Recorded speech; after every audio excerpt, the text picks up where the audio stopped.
अमित अपने परिवार के साथ भरतपुर गांव में रहा करता था। अमित का बेटा विकास एक फौजी था जो अक्सर अपनी ड्यूटी करने के लिए बाहर रहता था। अमित की गांव में काफी जमीन थी, जिसमें से कुछ जमीन पर अमित खेती करता और कुछ जमीन ऐसी ही पड़ी हुई थी। अरे भाग्यवान, सुनती हो? एक कप चाय पिला दो। अमित अपनी पत्नी आरती को आवाज देता है, पर अंदर से कोई आवाज नहीं आती। फिर वो जाकर देखता है तो आरती किचन में अपने बेटे के लिए खाना बना रही होती है। अरे भाग्यवान, सारा प्यार आज ही दिखाओगी मेरे बेटे को, कुछ मेरे लिए भी छोड़ दो। माँ, बाबूजी मुझसे जलने लगे हैं।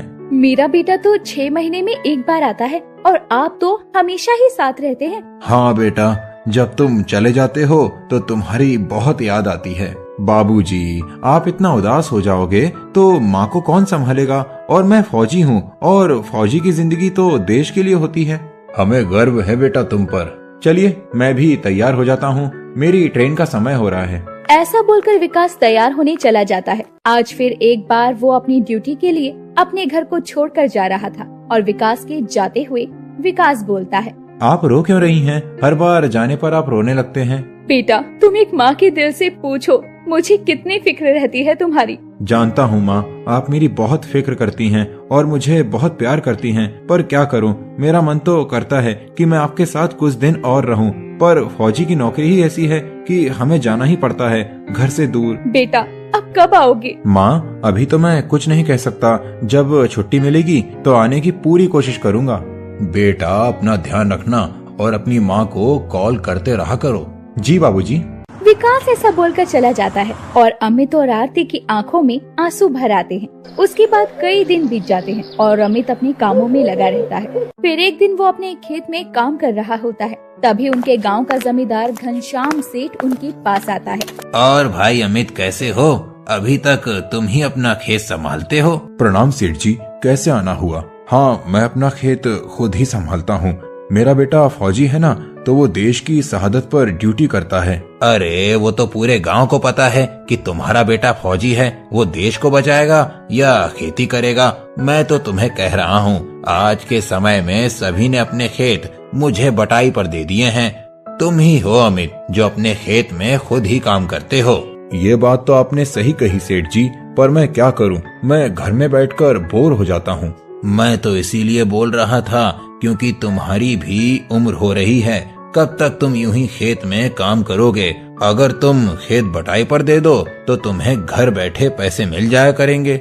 इतना कहकर घनश्याम तो वहाँ से चला जाता है और अमित अपने खेत में काम पर लग जाता है। और शाम को घर जाकर अमित ये बात अपनी पत्नी आरती को बताता है। तब आरती बोलती है, सही कहा है सेठ जी ने, आप अपनी जमीन उन्हें बटाई पर दे दो। वैसे भी आपकी उम्र हो रही है, घर बैठे पैसे आ जाएंगे तो अच्छा ही रहेगा। कहे तो तुम ठीक रही हो, मैं कल ही जाकर घनश्याम से बात करता हूँ। दूसरे दिन अमित अब घनश्याम के घर जाकर उसे अपने खेत को बटाई पर दे देता है और वो हर महीने अमित को अपने खेत का किराया अब घर बैठे देने लगता है। एक दिन घनश्याम अमित से बोलता है, अरे अमित भाई, ये रहा आपके खेत का किराया। मुझे आपसे कुछ बात भी करनी है। हाँ बोलो, क्या बात है? अमित भाई, वो जो आपका दूसरा घर है वो भी मुझे किराए पर लेना है। आपका तो खुद का इतना बड़ा घर है, आप मेरे उस छोटे से घर में क्या करोगे?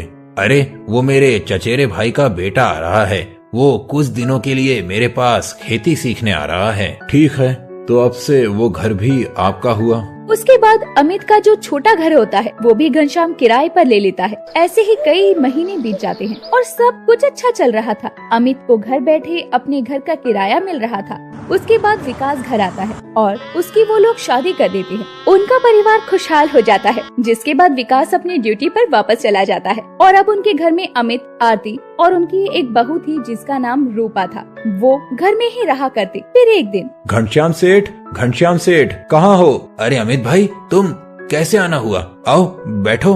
घनश्याम सेठ, 3 महीने होने वाले हैं, ना तो तुमने खेत का किराया दिया और ना ही मेरे उस घर का। कौन सा खेत, कौन सा घर? वही खेत जो तुमने मुझसे 4 साल पहले किराए पर लिया था और वही घर जिसे लिए अब तुम्हें 1 साल होने वाला है। अमित भाई, दिमाग तो सही है तुम्हारा। वो खेत और घर तो मेरा है, तो तुम्हारा कहाँ से हुआ? घनश्याम सेठ, ऐसा मजाक क्यों कर रहे हो? लगता है जरूर तुम्हारा दिमाग खराब हो चुका है। मैं मजाक क्यों करूंगा, वो खेत और घर मेरा है। सेठ, तुम झूठ नहीं बोल सकते। अरे तो मैं अपने घर में झूठ क्यों बोलूंगा, वो खेत और घर मेरा है। पता नहीं कहाँ से आ गए बिन बुलाए मेहमान की तरह। अमित अपने खेत और घर का किराया लेने के लिए घनश्याम के घर जाता है और घनश्याम अमित को वहाँ से भगा देता है और ये बात जाकर अमित अपने घर अपनी पत्नी और बहू को बताता है। उसके बाद से ही घनश्याम अमित के खेत में जाते हुए अपने ट्यूबवेल से पानी भी बंद कर देता है, जिसके कारण अमित का खेत अब सूखने लगता है। ये देखकर अमित की बहुत तबीयत खराब होने लगती है। बहू, ओ बहू, ये देख तेरे बाबूजी को क्या हुआ है। क्या हुआ? उठो, उठो ना। क्या हुआ मम्मी जी? अरे बाबूजी, मम्मी जी, बाबूजी को क्या हुआ? अरे तुम डॉक्टर को फोन करो बहू। अभी करती हूँ। अमित की तबीयत ज्यादा खराब हो जाने से वो बेहोश हो जाता है और ये देखकर आरती और रूपा दोनों ही घबरा जाते हैं। फिर वो लोग डॉक्टर को बुलाते हैं। डॉक्टर अमित का चेकअप करके बोलता है, परेशान होने वाली बात कोई नहीं है, इन्हें बस थोड़ा चक्कर आया इसीलिए ये बेहोश हो गए, मगर उम्र हो रही है इसके चलते ये बहुत कमजोर हैं। आप लोग इनका ध्यान रखिएगा और इन्हें ऐसी कोई भी बात मत बताइएगा जिससे ये परेशान हो जाएं। ठीक है डॉक्टर साहब। डॉक्टर वहाँ से चले जाते हैं। उसके बाद रूपा अमित से पूछती है, बाबूजी आप इतने परेशान क्यों हैं? बहू, तुम तो जानती हो कि घनश्याम कितना चालाक है। पहले तो उसने हमारा खेत अपना बना लिया और अब उसने खेतों में जाता हुआ पानी भी रोक लिया है। बाबूजी, इसमें परेशान होने वाली क्या बात है? मैं जाती हूँ घनश्याम सेठ जी से बात करने। वो ऐसा कैसे कर सकते हैं? हाँ बहू, एक बार तुम ही बात करके देखो घनश्याम सेठ से, क्या पता तुम्हारी बात मान जाए। उसके बाद रूपा घनश्याम सेठ के घर जाती है, पर घर पर घनश्याम सेठ का परिवार नहीं होता। बस उनका एक बेटा सौरभ उसे वहाँ मिलता है। हाँ जी भाभी जी, कैसे आना हुआ? वो मैं अंकल जी से खेत के पानी के लिए बात करने आई थी। पापा जी तो घर पर नहीं है, आप मुझे ही बता दीजिए क्या बात करनी है। वो अगर आप पानी का ट्यूबवेल खोल देते तो हमारे खेत में भी पानी चला जाता। भाभी जी, मैं तो ट्यूबवेल खोल दूंगा, पर उसके बदले आप मुझे क्या दोगे? मतलब क्या है आपका? मैं समझी नहीं। अब मतलब भी मुझे समझाना पड़ेगा। सौरभ की ये हरकत देखकर रूपा वहाँ से रोती हुई घर वापस आ जाती है और वो अपने सास ससुर को कुछ नहीं बताती। वो अपने कमरे में जाकर बहुत रोती है और रोते रोते विकास को फोन कर देती है। विकास सारी बात सुनकर गुस्से में भड़क जाता है। फिर दूसरे ही दिन वो छुट्टी लेकर घर आ जाता है। घर आते ही सबसे पहले वो अपने पिताजी का शहर के अस्पताल में चेकअप करवाता है। उसके बाद वो घनश्याम के घर जाता है। घनश्याम काका, घनश्याम काका, कहाँ हो? अरे विकास, तुम कब आए? कैसे हो बेटा? प्रणाम घनश्याम काका, ये सब छोड़ो, मैं तुमसे जरूरी बात करने आया हूँ। मुझे पता है तुम किस बारे में बात करने आए हो। रुको, मैं तुम्हें अभी कुछ दिखाता हूँ।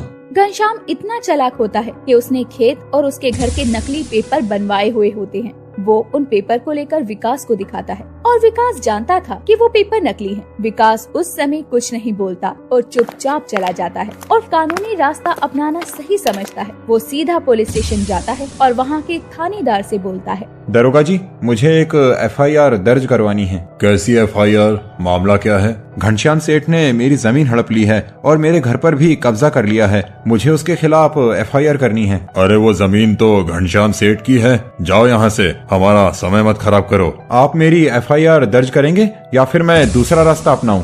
जाकर अपना ले दूसरा रास्ता, मैं भी तो देखूं तो कौन सा रास्ता अपनाएगा।